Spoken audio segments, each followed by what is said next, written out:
సంబంధించి ఏ పెమ్మసాని చంద్రశేఖరో వెనుగండ్ల రామును ఇట్లాంటి వాళ్ళందరూ ఎందుకు వచ్చారు? డబ్బు ఉన్నటువంటి వాళ్ళు. అది గెలుస్తుందనే టెంపర్మెంట్ క్రియేట్ చేయబట్టి.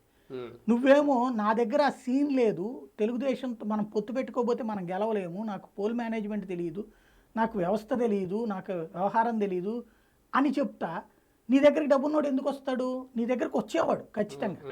నువ్వు గనక జనసేన భారతీయ జనతా పార్టీ పొత్తుతో 2020 నుంచి కనుక సీరియస్గా ఎఫర్ట్ పెట్టుంటే ఇవాళ రే సిండా భారతీయ జనతా పార్టీకి సంబంధించి ఇందులో వీళ్ళు ఇంత విషం చిమ్ముతున్నా సరే అర్జెంట్కి వెళ్ళి కాపు రామచంద్రారెడ్డి ఎందుకు వెళ్ళాడండి?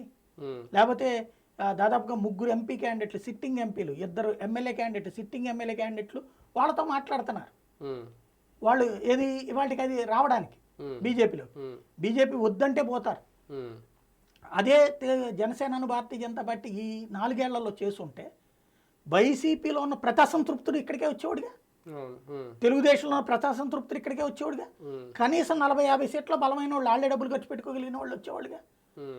నీ అంతటి నువ్వే ప్రత్యామ్నాయం లేకుండా చేసుకుంది నువ్వు ప్రత్యామ్నాయం లేకుండా చేసుకుని ఎవరిని ఎందుకు తప్పు పడతావు నువ్వు? ఇప్పుడున్న పరిస్థితుల్లో పవన్ కళ్యాణ్ గారు నిన్న చేసిన ప్రకటన ఒక రకంగా గతంతో పోలిస్తే వీళ్ళకి పెరిగిందనో ఓటు శాతం, అది కూడా కాపు సామాజిక వర్గం రూపంలో వస్తుందని అనుకుంటున్న టైంలో అది లాస్ అవుతుందా? ఒక రకంగా అది ఆ ప్రకటన నిన్న చేసిన ప్రకటన నష్టమేనా? అట్లేముండదండి. కాపులు ఓటు వేయాలనుకుంటే కాపులంతా సాలిడ్గా ఓటేస్తారు అనుకుంటాం అనేటువంటిది ఎంతవరకు గ్యారంటీనో చెప్పలేము.